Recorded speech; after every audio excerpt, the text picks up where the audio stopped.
வணக்கம். மேடம் பேர் வந்து மங்களம் மேரி. அவங்க வந்து ஆசிரியராக பணியாற்றி ஓய்வு பெற்றவங்க. அவங்க திருச்சி. இப்போ வந்து வேளாங்கண்ணி போகிற ஆண்டி வேலையே வந்து என்னை வந்து பார்த்துட்டு நம்மளோட நிலத்து வாடகை நாவலை வந்து அவசியம் வாங்கணும் அப்படிங்கிறதுக்காக திருச்சியிலேருந்தே ஃபோன் பண்ணாங்க. அவசியம் வாங்க மேடம் அப்படின்னு சொன்னேன். அவங்க வீட்டுக்கு வந்தது எனக்கு ரொம்ப பெரும் மகிழ்ச்சியாக இருக்குது. மேடம் அவங்களுக்கு வந்து நம்ம பார்ட்னர் வந்து நிலத்து வாடகை நாவலை வந்து இப்போ கொடுப்பாங்க. படிச்சுட்டு எப்படி இருக்குன்னு சொல்லுங்க.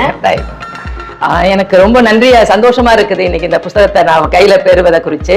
நான் கொஞ்சம் உங்களுடைய யூடியூப்பை நான் பார்த்துக்கிட்டு இருக்கிறது உண்டு. அப்போ அதனுடைய ஃபாலோவர்ஸாக இருந்ததுனால நீங்க இந்த புத்தகம் வெளியிடுவதற்கு முன்னாடி இதை பத்திய இந்த ப்ரிப்பரேஷன் பண்ணிட்டு இருக்கிறப்ப நான் பார்த்தேன் எப்படியா இருந்தாலும் இந்த புத்தகத்தை வாங்கணும். முதல்ல என்னை கவர்ந்தது அந்த தலைப்பு தான், நிலத்து வாடைன்னு.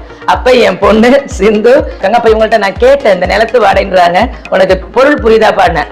அவங்க உடனே இந்த பொருள் இது ஒரு வட்டார வழக்கமா ரீஜனல் லாங்குவேஜ், அதனால நீங்க கட்டாயமா அதை வாங்கி படிங்க, படிச்சுட்டு எனக்கும் சொல்லுங்கன்னாங்க. அப்புறம் நான் இது எப்படியாவது இதை வாங்கிடணும்னு ரொம்பவே ஆசைப்பட்டேன். ஐயாவுடைய யூடியூப்ல நான் பார்க்கும்பொழுது நம்பர் கிடைச்சது.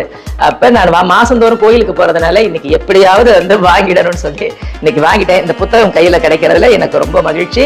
இதுல நான் கட்டாயமா படிச்சுட்டு இதுல இருக்கிற செய்திகளை நானும் உள்வாங்கிட்டு அவங்களுக்கு அம்மாவுக்கும், அதாவது நான் யூடியூப்ல பார்த்தவங்களும் இன்னைக்கு நான் நேரில் 2 பேரையும் பாக்குறப்ப எனக்கு ரொம்ப சந்தோஷமா இருக்குது. மகிழ்ச்சி. நிலத்து வாடகை எங்க வீட்டுக்கே வந்து வாங்கினது வந்து எனக்கு வந்து பெரும் மகிழ்ச்சியா இருக்குது. படிச்சுட்டு எப்படி சொல்லுங்க மேடம். ரொம்ப நன்றி. ரொம்ப நன்றி.